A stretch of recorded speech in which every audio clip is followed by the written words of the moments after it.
أسعد الله أوقاتكم أينما كنتم أيها السادة والسيدات. من الفضيلة أن نحييكم ونقدم لحضراتكم نشرة أخبار هذا المساء. أستلوا معكم أنا عبد الله محمد علي بالعناوين.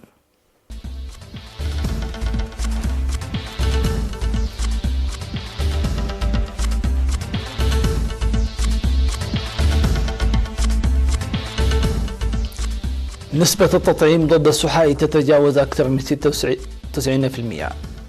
الناشطون في الزراعة المروية في تسنية يعملون لتنمية متطلبات الإنتاج، والإثيوبيين في أستراليا والسويد يقومون بأنشطة وطنية.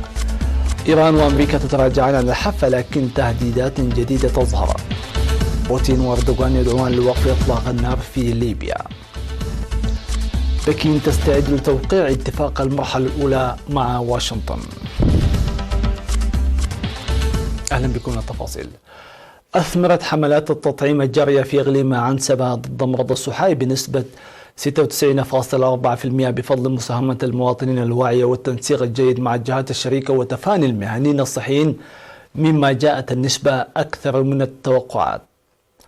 وذكر مسؤول مكتب الصحة في إقليم عنسبة الدكتور كسة برهان سلومون إيجابيات الحملة وظاهرة التنسيق الجيد التي فتحت بابا لتنفيذ البرامج المماثلة في المستقبل بفعالية. وأشار المسؤول إلى أن المساهمة الجماهيرية في الحملة أدت إلى إبراز الوعي الشامل للمجتمع، مشيدا بالمشاركة الكبيرة التي أبدتها الجهات الشريكة عامة وخاصة وزارة التعليم والإدارات وقوات الدفاع. من جهته قال مسؤول فرع الصحة الأهلية والأسرية في المكتب السيد بنيام فساتين أن الاستعدادات المسبقة ساهمت بفعالية في إنجاح الحملة، مشيرا إلى إجراء دراسة دقيقة للتأكد ممن فاتتهم الحملة. كما شهدت الحملة توزيع فيتامين ألف على الأطفال ما فوق 6 أشهر و5 سنوات، وكانت ناجحة بنسبة 100%. وتوضح المعلومات الواردة بأن الحملة التي تواصلت في الفترة ما بين 15 وحتى 30 من ديسمبر المنصرم شاركت فيها 160 مجموعة من المهنيين الصحيين لتطعيم أكثر من 400 ألف مواطن في إقليم عنسبة.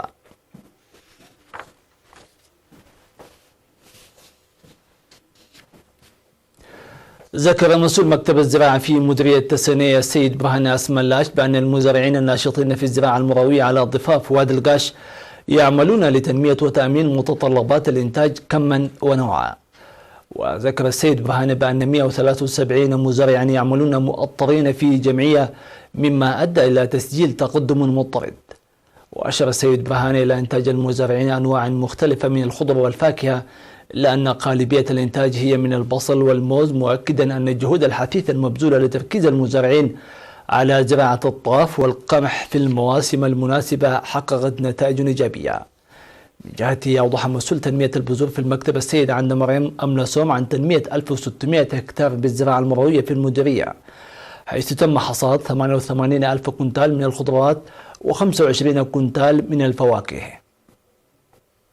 وفي الآراء التي أدلى بها المزارعون أشاروا إلى إنتاج الغالبية منهم بالتركيز على نوع واحد من الخضر والفاكهة لم يكن مربحا لهم، إلا أنهم يعملون بالاستفادة من إرشادات مكاتب الزراعة على تنمية شتون ومزارع المرتفعات. وذكروا عن استيائهم وغضبهم لارتفاع الأسعار، حيث يشتري التجار من المنتجين بأسعار رخيصة ويبيعوها على المستهلك بأسعار باهظة، مطالبين إدارة المديرية لتخصيص محل بيع المزارعين إنتاجهم إلى المستهلكين مباشرة.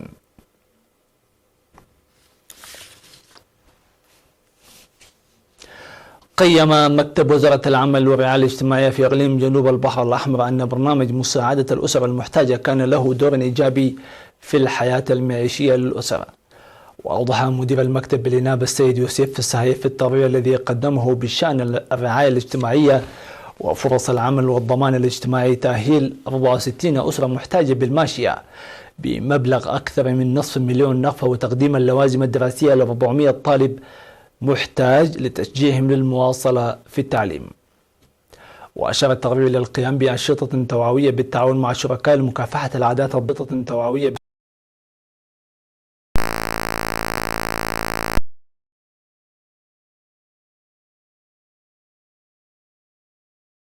في تحسين معيشة المواطنين، داعيا للدفع بالمساهمات الفردية والجماعية لأسر الشهداء.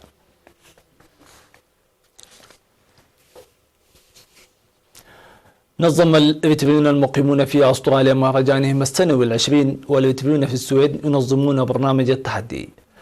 وقد نظم الإريتريون في أستراليا مهرجانهم السنوي من 3 وحتى 5 من يناير الحالي في مدينة ميلبورن تحت شعار الصمود بالصمود للتنمية.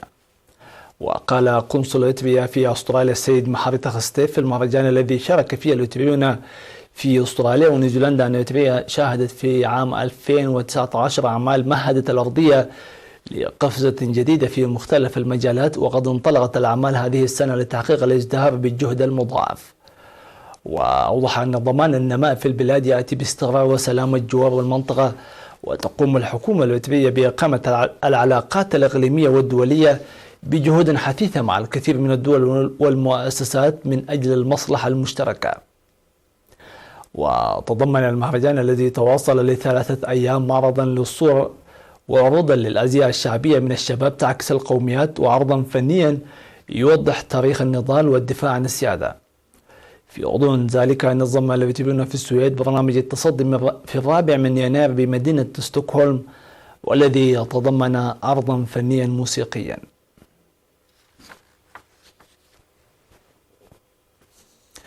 ذكرت إدارة مديرية شامبوق بإقليم القاشبركة في الاجتماع التقييمي بأن تحسين مستوى مشاركة الطلاب في مائدة التعليم وتأمينه تمنح الأولوية هذا العام. ودعا الاجتماع إدارة المديرية والدوائر الحكومية لمنح الأولوية لظاهرة تدني مشاركة الطلاب في مائدة التعليم وخاصة الطالبات، وإيجاد حل لها بالتعرف على أسبابها. وأشاد مدير المديرية السيد كحساي أسرات بالأعمال التنموية التي أنجزها المواطنون متمثلة في حماية التربة وحفظ المياه وصيانة الطرق وغيرها من أنشطة النافرة الجماهيرية، مشيرا إلى عدم توازن المشاركة الطلابية والفرع التعليمي المتاح مما يتطلب جهودا أهلية مضاعفة لتحسينها. وناشد مدراء الضواحي وغيرهم من الشخصيات المؤثرة للعمل بقوة في المجال التعليمي إلى جانب جهودهم الحثيثة في إنجاح البرامج التنموية وتعزيز تأطير المواطنين. من جهته قال مسؤول وحدة التنمية الاقتصادية السيد برخت محاري أنه رغم الخريف الطيب لهذا العام من حيث المقاس والانتشار، إلا أن الإنتاج كان ضد التوقعات نتيجة لاتباع المزارعين الخاطئ في استخدام نوع واحد من المزروعات سنويا والتأخير في عملية الزراعة، موصيا المزارعين لاتباع إرشادات مكتب الزراعة والخبراء الزراعيين والقيام باستعدادات مسبقة. زار العمال الشباب في مديرية مندفر مواقع التنمية في إقليم شمال البحر الأحمر، وتفقد الشباب من 3 وحتى 5 من يناير سد قحتيلاي ومصنع البلاستيك، موضحين بأن مشاهداتهم تدفع لمزيد من العمل.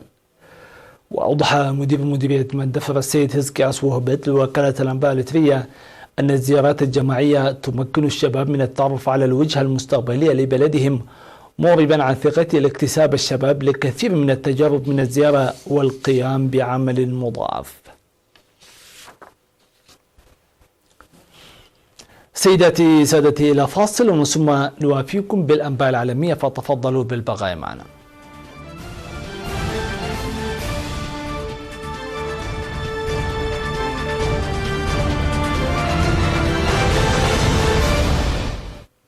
أهلا بكم من جديد. رفضت إيران دعوة الرئيس الأمريكي دونالد ترامب لاتفاق نووي جديد، وهدد أحد قادتها بالمزيد من الهجمات بعد أن بدأ أن الجانبين تراجعا عن صراع مكثف في أعقاب قتل الولايات المتحدة لقائد عسكري إيراني بارز ورد طهران بضربات جوية صاروخية. وتراجعت المخاوف من نشوب حرب واسعة النطاق في الشرق الأوسط بعدما ألقى ترامب كلمة أحجم فيها عن الأمر بعمل عسكري، لكن لم تتضح الخطوة التالية لأي من الطرفين. وجاء ذلك بعد تصاعد التوترات على مدى شهور منذ أن انسحبت الولايات المتحدة في عام 2018 من الاتفاق النووي الإيراني مع 6 قوى عالمية، وعادت فرض العقوبات التي قلصت صادرات إيران النفطية وأضرت باقتصادها. غير أن ترامب الذي يواجه انتخابات رئاسية هذا العام قال أنه سيفرض عقوبات إضافية أكثر شدة على إيران دون أن يحدد نوعها. ورد مجيد تخت روانجي مندوب إيران الدائم لدى الأمم المتحدة بأن طهران لا يمكنها أن تثق في أي اقتراح بإجراء حوار في الوقت الذي يهدد فيه ترامب بتكثيف عقوبات الإرهاب الاقتصادي وفق ما اللي قالته وكالة أنباء الجمهورية الإسلامية الإيرانية.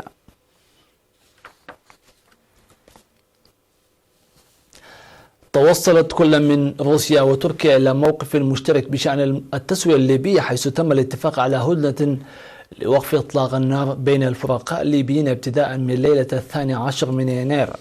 ودعا الرئيس التركي رجب طيب أردوغان ونظيره الروسي فلاديمير بوتين جميع الأطراف في ليبيا إلى وقف إطلاق النار اعتبارا من هذا التاريخ.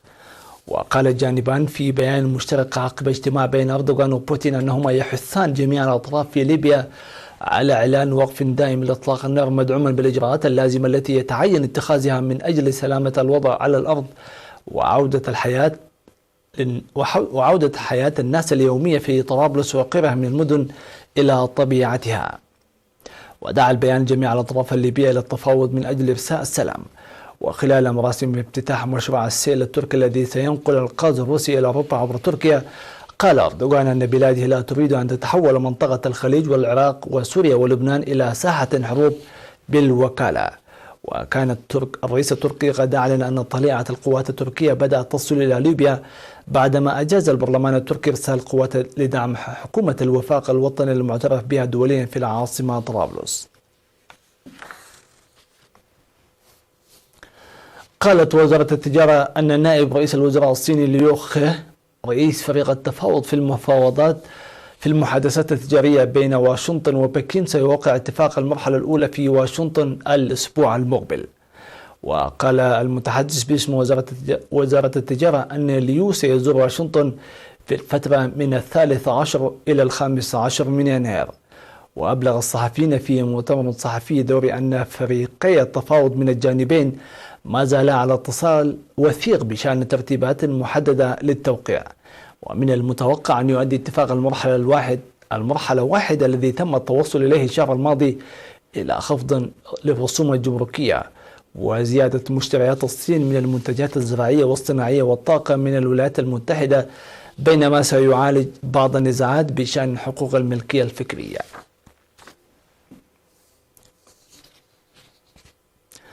تأججت حرائق الغابات في جنوب أستراليا وسط موجة حر تنذر بتفاقم الأزمة، فيما حذر المسؤولون من أن بعض المناطق قد تكون لا تزال في بداية الكارثة المدمرة. وتوجه الجنود إلى منازل المواطنين ونصحوهم بمغادرة بلدة براندانا في جنوب أستراليا في جزيرة كانغارو بعدما اجتاح حريق ضخم المنطقة فيما ارتفعت الحرارة إلى 38 درجة مئوية. ويقول العلماء أن الحرائق التي يؤججها الجفاف يغذيها التغير المناخي الذي بدوره يفاقم موسم الحرائق. ودعا رئيس حكومة ولاية فيكتوريا المواطنين إلى الاستعداد لمواجهة المزيد من الدمار في الأزمة المستمرة منذ أشهر، إضافة إلى الخسائر البشرية تسببت الحرائق بأضرار بيئية واسعة. وقدر العلماء في جامعة سيدنey أن يكون مليار حيوان قد نفقت في الحرائق.